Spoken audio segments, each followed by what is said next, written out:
আমি একজন অমুসলিম, নন মুসলিম। আমার প্রশ্নটা হলো যে আমাদের এই পৃথিবীতে কেন এত ধর্ম সৃষ্টি হয়েছে? আমাদের চারপাশে এত বেশি ধর্ম কেন? এখানে একটা সেন্টেন্স লেখা আছে পিস টিভি লোগোর নিচে, যে পিস টিভি মানবতার সমাধান। এখানে আমার মতামত হলো এই, যে শান্তির জন্য জ্ঞান আর বিজ্ঞতার প্রয়োজন। দাঁড়ান দাঁড়ান, একজন হিন্দু মানুষ ডক্টর জাকির নায়েককে প্রশ্ন করছেন যে পৃথিবীতে এত কেন ধর্মের সৃষ্টি হয়েছে। তো ডক্টর জাকির নায়েক সেই হিন্দু লোকটিকে কি চমৎকারভাবে উত্তর দেয় আজকের ভিডিওটিতে আমরা দেখে আসব। তো চলুন সম্পূর্ণ ভিডিওটি দেখতে থাকুন। একটা প্রশ্ন করলেন যে পৃথিবীতে এত ধর্ম কেন, এটা প্রথম প্রশ্ন। আর তারপর একটা মন্তব্য করলেন যে শান্তি মানবতার সমাধান, এটা পিস টিভির স্লোগান। শান্তির জন্য প্রয়োজন জ্ঞান আর বিজ্ঞতা। আমি আপনার সঙ্গে একমত। আপনার প্রশ্নের প্রথম অংশটা নিয়ে যদি বলি যে পৃথিবীতে কেন এত বেশি ধর্ম, আমাদের বুঝতে হবে যে সর্বশক্তিমান ঈশ্বর আমাদের স্রষ্টা আল্লাহ সুবহানাহু ওয়া তাআলা পাঠিয়েছেন মাত্র একটা ধর্ম। আল্লাহ পবিত্র কোরআনে বলেছেন সূরা আলে ইমরান অধ্যায় নম্বর 3 আয়াত নম্বর 19, ইন্নাদ-দীনা ইনদাল্লাহিল ইসলাম। একমাত্র ধর্ম, একমাত্র জীবন দর্শন যেটা আল্লাহ তাআলার গ্রহণযোগ্য, সেটা আল্লাহ তাআলার কাছে আত্মসমর্পণ করা। আল্লাহ তাআলা মাত্র একটা ধর্মই পাঠিয়েছেন। আর যত নবী রাসূল পৃথিবীতে এসেছেন, যেমন ধরেন আদম, ইব্রাহিম, মুসা, ঈসা, মুহাম্মদ, ওনারা সবাই শান্তিতে থাকুন। তারা মানুষকে একটা শিক্ষাই দিয়েছেন, আল্লাহর কাছে আত্মসমর্পণ করা।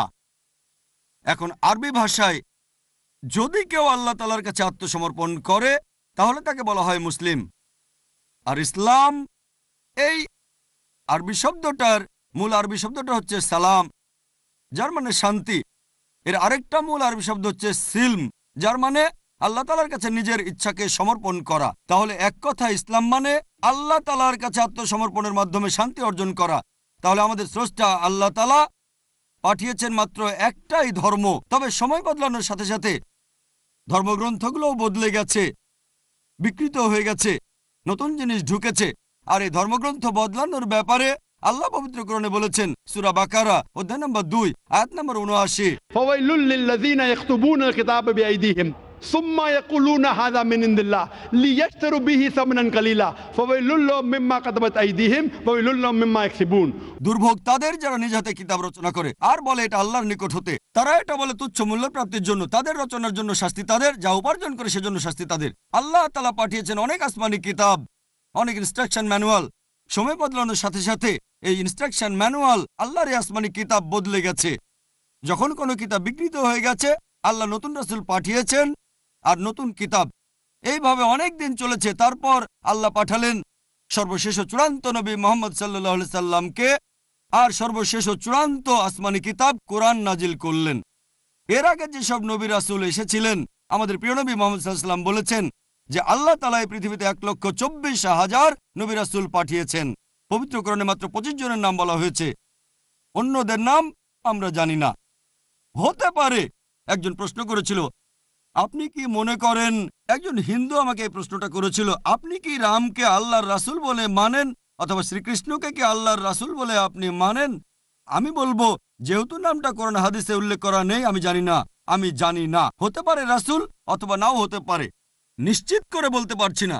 তবে কথাটা মানতে হবে, যেসব নবী রাসূল এসেছেন নবী মুহাম্মদ সাল্লাল্লাহু আলাইহি ওয়াসাল্লামের আগে, তারা ছিলেন সেই সময় আর সেখানকার মানুষের জন্য। তাহলে রাম যদি আল্লাহ রাসূল হয়েও থাকেন, যদি কৃষ্ণ আল্লাহ রাসূল হয়েও থাকেন, তারা এসেছিলেন সেখানকার মানুষ আর সেই সময়ের জন্য। বর্তমানে পৃথিবীর সব মানুষ, তারা থাকতে পারে ভারতে অথবা আমেরিকায় বা সৌদি আরবে বা কানাডায় বা ইংল্যান্ডে, পৃথিবীর যে কোনো জায়গায় তারা মানবে সর্বশেষ ও চূড়ান্ত নবী মুহাম্মদ সাল্লাল্লাহু আলাইহি সাল্লামকে এবং সর্বশেষ ও চূড়ান্ত আসমানি কিতাব পবিত্র কোরআন।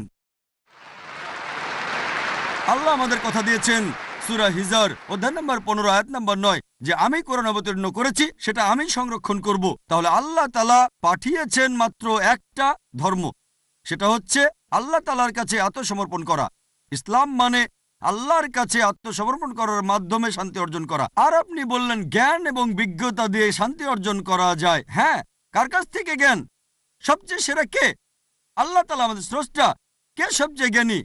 আল হাকিম, তিনি আল্লাহ সুবহানাহু ওয়া তাআলা মহান স্রষ্টা। তাহলে শান্তি অর্জনের সেরা উপায় হচ্ছে সেই জ্ঞান এবং নির্দেশনা মেনে চলা যেটা আমাদের স্রষ্টা আল্লাহ সুবহানাহু ওয়া তাআলা পাঠিয়েছেন। আশা করি উত্তরটা পেয়েছেন।